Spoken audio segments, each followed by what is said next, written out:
Costa Rica, noon in the Pacific time zone. And what is it? 3 o'clock on the East Coast. That means it's 2 o'clock Central. All right, now that we got our time zones, wait, what time is it in Europe? Wait, 8 hours. I think it's like 8 o'clock at night in some parts of Europe. Welcome, everybody. Thank you so much for joining. I'm so grateful to be back in Costa Rica, to be back home. Although everywhere we go is home, right? Zora Neale Hurston, the famous Harlem Renaissance author, once said, I belong wherever I go because I'm there. Wherever we go, there we are. Wherever we go, we belong. Wherever we go, we are at home because home is where the heart is. Home is where we are. Home is where love is. That's what this talk is about today. 2 minds and 1 heart. Thank you guys for joining in. 2 minds and 1 heart. Hey, Brock, great to see you, brother. I'm so glad to see you, man. 2 minds, 1 heart. What does that mean? Well, first of all, before I get into the talk, this is a talk for Rythmia under the auspices of Rythmia Life Advancement Center in Guanacaste, Costa Rica. Beautiful downtown Guanacaste. It is getting to be overcast here right now. Rainy season. October is a rainy month, but it's so beautiful. You actually don't need the air conditioning. It's like one of those beautiful times when you don't need the air conditioning. And right now at Rythmia, what's happening is transformation. What's happening are people are seeing a different possibility for their lives. People are seeing that with a change of perspective, everything changes. And that's what this talk is about. 2 minds, 1 heart. So if you're interested in Rythmia on the Facebook, Facebook, YouTube feed, there's a number. You can call that number. On the Instagram feed, there's no number, but you can look up rythmia.com and find out more about Rythmia. Okay, 1 mind, 2 minds, 1 heart. What does that mean? Well, there's one fundamental truth regarding perception. And that is the world that we see is the world that we perceive, or the world that we perceive is the world that we see. We do not see a fixed reality out there, something that's immutable and the same, and that we're just perceiving it like that's real and perceiving something real. There have been many studies done that show you could get 10 people looking at a car accident, and a half hour later, you have 10 different memories of what happened. We have many examples in our personal life where we've been looking for something, looking for something, and then we look back in the same place, and it's right where I looked in that basket 10 times. I looked in the laundry basket 10 times to find my wallet. I looked in that place. We couldn't see it, but it was there. We know that reality is a matter of perception. Hey, Shelly Morales just says, hey, Shelly, great to see you. And we know that what we perceive, the world that we perceive, is not a fixed, immutable world. That we are perceiving, that our perception makes up our reality. The world that we see makes up our reality. It's not fixed out there. It's interpreted through us, through our state of mind. And so we always have 2 states of mind available. 2 minds, 1 heart. 2 minds, the cacophony mind. I have the crazy mind. I have the mind of worry, doubt, fear. I have the mind of not enoughness. I have the mind of things are going bad. I have the mind of that's not right. I have that mind, the mind of judgment, the mind of opinion, the mind of perspective and points of view. And then there's the mind of God. And if God is a crazy word for you, it's okay. There's the infinite mind. There's the one mind. There's the universal consciousness. I have that mind. I either have the mind of craziness and illusion, or I have the mind of reality with a capital R. What is that mind? That is the mind of love, peace, and forgiveness. That is the mind of beauty and intelligence. That is the mind of creativity and order and balance and harmony. And those things, those qualities are always there. I can choose 2 minds. Which mind am I choosing? Last week, I talked about losing my very stylish, not fanny pack, but crossbody Lululemon bag. Yeah. I talked about losing that, and that the whole time I wanted to go to the worry mind. I wanted to go to the what the fuck mind. Oh my God, this sucks. I don't have my passport. I don't have my wallet. How am I going to get it back? Da, da, da, da, da. What if people start charging on my credit cards? Where did it go? What did it do? Wah. Spin. I wanted to go to that mind so bad. I kept going there. It's easy to go there, but I kept choosing I know everything is unfolding in divine perfection. I know that everything is happening for my good. How is this good? I don't know. But I know the principle, everything is happening for good. So where's the good here? Let me see it. Okay, I know that no matter what happens, I'm going to be okay. I know that no matter what happens, I'm going to get through it. I know that no matter what happens, I'm going to look back on this 10 years from now and go, oh, remember that? I thought it was such a big deal. It's not a big deal at all. That's the mind. We can choose in any given moment. There's two minds always available, but there's only one incomparable reality. There's only one truth with a capital T, reality with a capital R. There's many versions of reality based on opinion, perspective, points of view, but there's only one reality with a capital R, only one truth with a capital T, and that is love. That is forgiveness. That is beauty. That is kindness. That is compassion. That is understanding. That is inclusiveness. That is that which is all inclusive, has no opposite. That is something that has no opposite. That's the reality, the one reality. So I can choose to see this situation differently. This is a favorite saying of mine. In when things are really going, rah, fuck, I can't believe it. I don't know what to do. I can say, I can choose to see this different. I can choose to see this situation differently.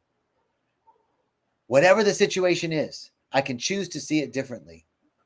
I can choose. I just say that to myself. I can choose to see love instead of what I'm experiencing. I can choose to see love instead of the anxiety. I can choose to see peace instead of the worry. I can choose to see joy instead of the fear. I can choose it. I can choose it. I have to choose it. It's not easy, but we can do it. It's not easy, but it's our choice. We must do it. That's what we're here for. We're here to bring the light into the darkest of times. We're here for this work. And I want you to look into your own lives and see the energetic difference between when you have chosen forgiveness versus unforgiveness, when you've chosen peace over hate, when you've chosen something in the face of it, right? It may be there's a time in your life where you used to be so upset at somebody for something. Maybe something happened in high school and you're not talking to that person anymore. And then you go to the high school reunion and you see them and they're like, what were we mad at each other about? What weren't we talking about for all these years? Why didn't we talk? I don't even remember. It wasn't even important. That's a matter of something heals in time, but we see the truth of it. It didn't even matter. That thing that was so important in high school at the 20th reunion, it doesn't matter. At the 10th reunion, who cares? I forgot. What was it about again? This is the truth, that there's one reality and we can choose it at any time. I can choose to be in judgment. I can choose to be in opinion. I can choose to be in fear. I can choose to be in worry, or I can choose peace, or I can choose forgiveness, or I can choose love. Now I can begin to see myself and others. Can I? The question is, when it gets hard, can I begin to see myself with compassion? When it gets hard, can I begin to see others with love and compassion? When it gets hard, can I begin to see the nation, what's going on in the nation, with love and compassion? When it gets hard, can I begin to see world events with love and compassion? This is the question. Can I begin to see myself and others with the eyes of love and forgiveness? Those are the only eyes that see the truth. Love and forgiveness are the only eyes that see capital T truth. Love and forgiveness are the only eyes that see capital R reality. The rest of it is an opinion and a myopathy, a narrowing point of view that justifies our unforgiveness, that justifies revenge. Can I begin to see myself? Can I begin to see others? Can I begin to see world events? Can I begin to see national events? Can I begin to see people in my family through the eyes of love and forgiveness? It's hard. It's not easy. And we have to do it because this changes the world. This is how the world changes. It's not going to be through national or international diplomacy. It's not going to be through scientific breakthroughs that change the climate. It's going to be in consciousness. The revolution is going to take place in consciousness, and the consciousness is us turning our attack thoughts against ourselves, turning our attack thoughts against others, changing those attack thoughts into love thoughts, into peace thoughts. Which do you serve? I can serve love and peace, or I can serve greed. Which do you serve? I can call Raka on my brother. What is Raka? Raka is it is a word from Aramaic that means I spit on you. Raka. It's like you're worse than my spit. We can call Raka on our brothers and sisters, but when we call Raka, isn't it the truth that we're just calling Raka on ourselves? Aren't we just saying that there's something in us that we despise so much? I see it in them, and I hate it in them because I can't hate it in myself. When we call Raka, when we point the finger of blame, you know those sayings? When you point one finger, you got three pointing back at you. Know that one? That's true. That's the thing. It's true. So can I begin to see the world with eyes of love and compassion? It's not easy. We have to do it. It's not easy. It's our obligation, because that's where the revolution is going to take place. It is contagious. Consciousness is contagious. Two minds are available. Can I replace this thought of hatred? Can I replace this thought of revenge? Can I replace this thought of not enoughness? Can I replace this thought of fear with a thought of love, of peace, of abundance, of prosperity? Because guess what? The worry thought, the fear thought isn't going to help anything. It's not going to change one thing. And being in a place of love and forgiveness and openness and willing to see the potential of abundance and prosperity, that will change something, because our reality shifts. When my mindset shifts, when we change our mindset, we change reality. When we change our mindset, we change reality. You know, Reverend Michael at Agape told a story this last week on the pulpit about Nelson Mandela. Thank you, Brock. I love you, man. I saw Brock's comment. Nelson Mandela had the man at his inauguration. He had the man that was his prison guard, his torturer, for 27 years. He had him sitting next to him at the banquet, had him sitting next to him at the ceremony, because Nelson Mandela said, I'm not going to build my country on hate. I'm not going to build.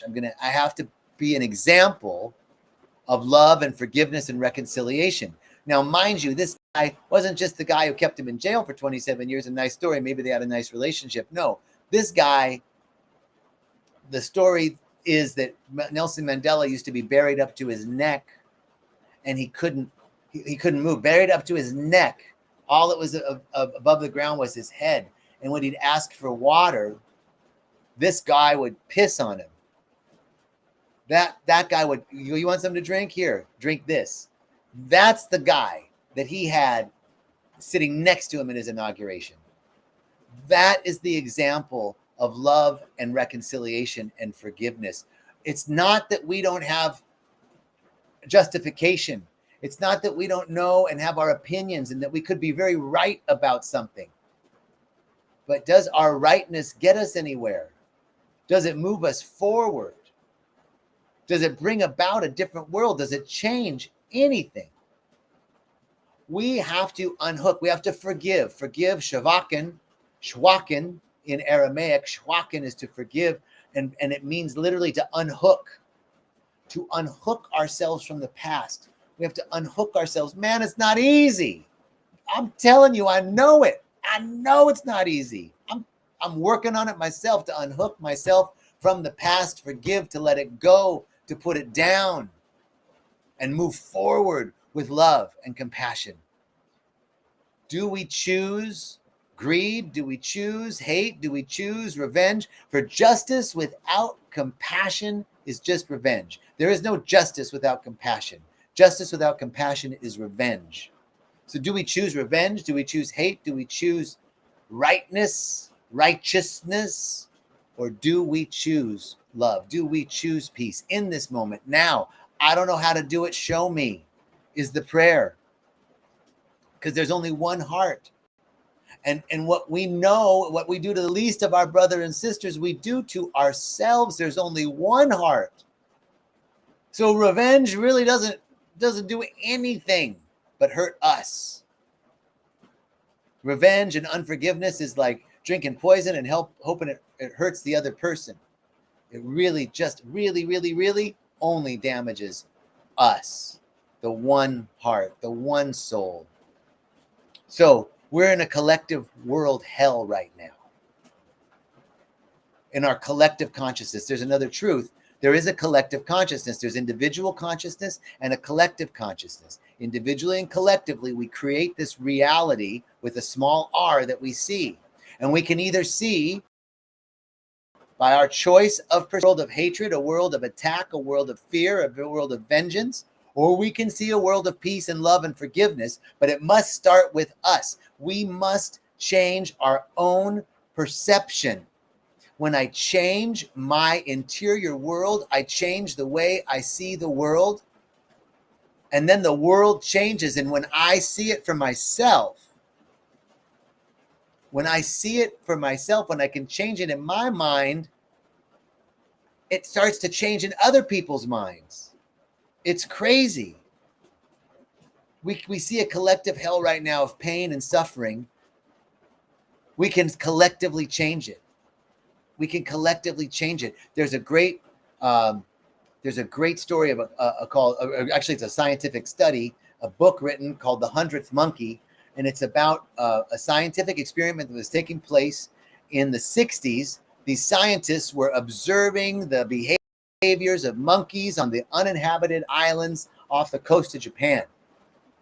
And they would throw these sweet potatoes up on the shore and observe how the monkeys distributed them and, social behaviors, etc. Well, one day, the scientists observed that one of the monkeys began to wash her sweet potato. And then little by little, the other monkeys in her immediate collective and her family started to wash their sweet potatoes. And then their friends started to wash their sweet potatoes. And little by little, it spread throughout that one little island. And when the 100th monkey on that one island started to wash its sweet potato, all the monkeys on all the islands started to wash their sweet potatoes. Our individual consciousness is contagious and it can affect the collective. We don't need everybody 100% to be on board with exactly what we're thinking. But we do need to individually begin with us to think peace thoughts, love thoughts, forgiveness thoughts, to choose which mind we're going to serve today. Do I serve the mind of love or do I serve the mind of hate? Do I serve the mind of peace or do I serve the mind of judgment? Do I serve the mind of collective abundance and prosperity, or I serve the mind of lack, limitation, doubt, and worry? We get to choose and make this our work. The work is always interior. And when we collectively, individually choose, we influence those around us. And as we influence those around us, we influence the collective. So as I change my thoughts, my real thoughts of love and peace and forgiveness, they awaken real thoughts of love and peace and forgiveness in others. That's really the point. That's really the point. We'll create a world of love and peace by our individual actions. So that is my talk today. 2 minds, 1 heart. We can make a difference in our individual, what we're thinking and feeling right now gets registered in the universal vibrational frequency. Are we bringing the universal frequency up or are we bringing it down? Little by little, one by one, choice by choice, breath by breath, we just choose to forgive. It's not easy, but it's our obligation. It's what we're here to do, to learn how to forgive, to learn how to love when it's hard to love. And this changes everything within us, and the world, the universe rejoices. The universe rejoices. Okay. That's my work. I'm not saying I'm perfect at it by any means. I'm not saying, hey, Nicole, that's right. I'm hopefully bringing it up too. I'm not saying I'm perfect. I'm still working on forgiveness. I'm still working on love thoughts towards myself and towards others. I'm still working on not attacking myself and others. And when we notice those thoughts, it's okay. We just notice them and love them. Hey, they need a little more love, not less. They need more love, not less. Those thoughts need more love. Those thoughts about, go, oh, hey, there's that, oh, I'm doing it again. Don't attack myself. Okay. I guess that part of me needs a little love right now. All right. So that's my talk today. Thank you so much for tuning in. Thank you so much. I'm so grateful for you all. I hope you have a beautiful day. And let's go out and think thoughts of love, peace, joy, beauty, abundance, and prosperity. Let's see the best in ourselves so that we can see the best in others. Much love, peace, and joy to all. All right.